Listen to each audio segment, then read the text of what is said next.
আসসালামু আলাইকুম।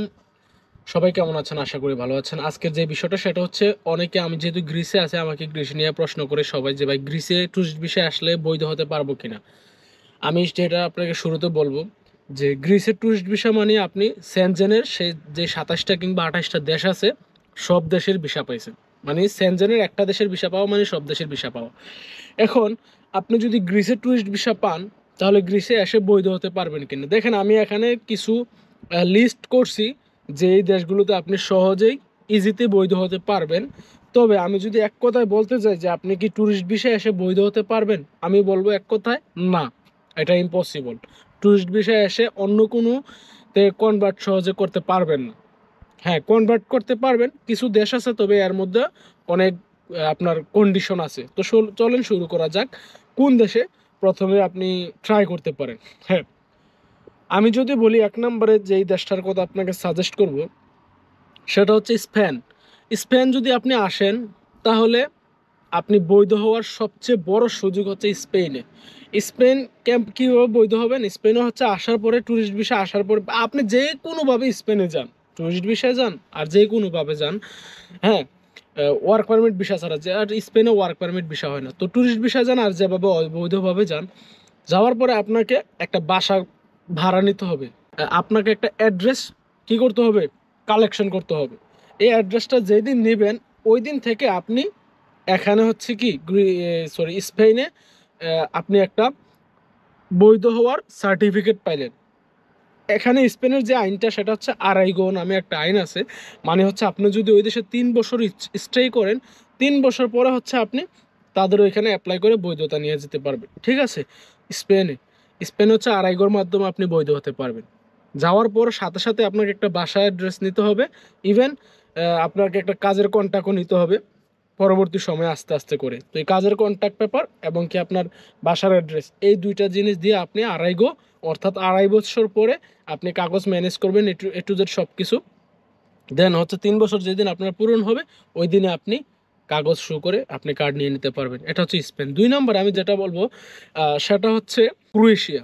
ক্রোয়েশিয়ার ব্যাপারটা আমি বলি, ক্রোয়েশিয়া যদি আপনি ট্যুরিস্ট ভিসা যান, যাওয়ার পরে আপনাকে কোনো একটা কোম্পানি খুঁজতে হবে। কোনো একটা কোম্পানি খোঁজার পরে সেই দেশের কোম্পানিতে আপনি কি করতে হবে, আপনার যে স্কিল আছে, আপনি যে দক্ষ একজন কারিগর বা আপনি যে স্কিল ওয়ার্কার, সেটা সেই কোম্পানিতে আপনি গিয়ে তাদেরকে শো করবেন, তাদের সাথে কথা বলবেন। আপনাকে ফার্স্ট অফ অল একটা কোম্পানি থেকে কি করতে হবে, ওয়ার্ক পারমিট নিতে হবে। ওয়ার্ক পারমিট নেওয়ার পরে তারপরে হচ্ছে আপনি ওই দেশের উকিল ধরে শুধু ছোটোখাটো যে আপনি একজন ক্লিনার বা আপনি একজন কনস্ট্রাকশনের কাজ করেন বা হচ্ছে আপনি ছোটোখাটো যেই কাজ, ওইগুলো কিন্তু ওয়ার্ক পারমিট নিলে হবে না। আপনাকে টোটালি হাই স্কিল লেভেলের কাজ নিতে হবে।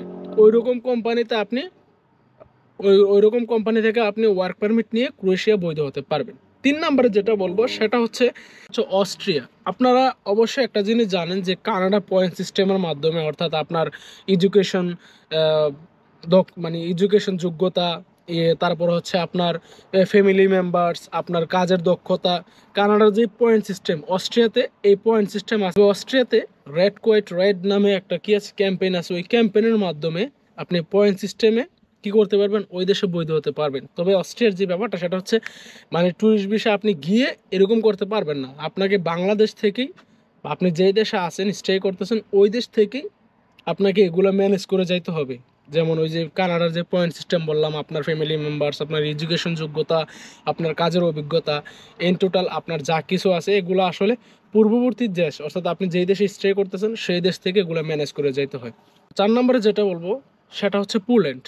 পোল্যান্ডের এখানে একটু ভেজাল আছে। ভেজালটা বলতে কি, আপনি ডিরেক্টলি পোল্যান্ডে গিয়ে বৈধ হতে পারবেন না, তবে একটু যদি মাথা কাটান তাহলে পোল্যান্ডে বৈধ হতে পারবেন। সেটা হচ্ছে পোল্যান্ডে আপনি যাওয়ার পরে, ট্যুরিস্ট ভিসা যাওয়ার পরে সেখানে আপনি একটা কোনো কোম্পানি থেকে ওয়ার্ক পারমিট নেবেন। একটু গভীর মনোযোগ দিয়ে শুনবেন পোল্যান্ডের ব্যাপারটা। কোনো একটা কোম্পানিতে ওয়ার্ক পারমিট নেবেন, দেন হচ্ছে ওই কোম্পানিতে আপনি ওয়ার্ক পারমিট নেওয়ার পরে আপনি কিন্তু ওয়ার্ক পারমিটে কনভার্ট হতে পারবেন না। এজন্য ব্যাপারটা হচ্ছে আপনাকে দেশে ফিরে আসতে হবে, বাংলাদেশে ফিরে আসতে হবে। আসার পরে ওই ওয়ার্ক পারমিট শো করে আপনাকে ডি ক্যাটাগরির ভিসা নিয়ে ওই দেশে যেতে হবে, ডি ক্যাটাগরির ভিসা। ঠিক আছে, যেটা হচ্ছে ট্যুরিস্ট ভিসার মতোই আপনি অধিক সময় স্টে করতে পারবেন। ঠিক আছে, ডি ক্যাটাগরির বিষয় নিয়ে আপনি পোল্যান্ডে যাবেন। তবে অনেকে এখন ভাববেন যে ভাই পোল্যান্ডে তো ভিসা দেয় না। ভাই আপনি তো পোল্যান্ডে অলরেডি গিয়েছেন, দেন হচ্ছে এখান থেকে ওয়ার্ক পারমিট সহ, মানে আপনি উপস্থিতি আপনি কি করছেন, ওয়ার্ক পারমিট নিছেন, নেওয়ার পর আপনি বাংলাদেশে আসছেন, অবশ্যই আপনাকে দিবে, যেহেতু অলরেডি আপনি পোল্যান্ডে গিয়েছেন, অবশ্যই আপনাকে এম্বাসি ভিসা দিবে, ভিসা দিতে বাধ্য। তো আপনি পোল্যান্ড থেকে একটা ওয়ার্ক পারমিট নিয়ে বাংলাদেশে চলে আসবেন, বাংলাদেশ থেকে দেন হচ্ছে আপনি ডি ক্যাটাগরির ভিসা দিয়ে পোল্যান্ডে যাবেন, দেন পোল্যান্ডে গিয়ে আপনি 8 থেকে 10 মাসের মধ্যে আপনি কার্ড পেয়ে বৈধ হয়ে যেতে পারবেন। এবার 5 নম্বর যে বিষয়টা বলবো সেটা হচ্ছে ইটালি। ইটালি আপনারা জানেন যে অকেশনালি সান্তারিয়া নামে একটা কর্মসূচি আছে, যেটা ইতালি সরকার আপনার অনেক বছর পর পর একটা সুযোগ দেয়, যারা অনেক দীর্ঘ লং টাইম ধরে হচ্ছে কি আপনার লং টাইম ধরে যারা হচ্ছে ইতালিতে অবৈধভাবে অবস্থান করতেছে, তাদেরকে হচ্ছে ইতালি সরকার সান্তারিয়া নামক একটা অকেশন আছে, ওই কর্মসূচির মাধ্যমে বৈধ হওয়ার সুযোগ দেয়। তো যার কারণে অনেক বাংলাদেশি ভাইয়েরা কি করে ইতালিতে আপনার স্টে করে, যে কখন এই সুযোগটা দিবে আর কখন বৈধ হব। তো অনেকে 7 বছর 10 বছরও পাড়ি দিয়ে দেয়।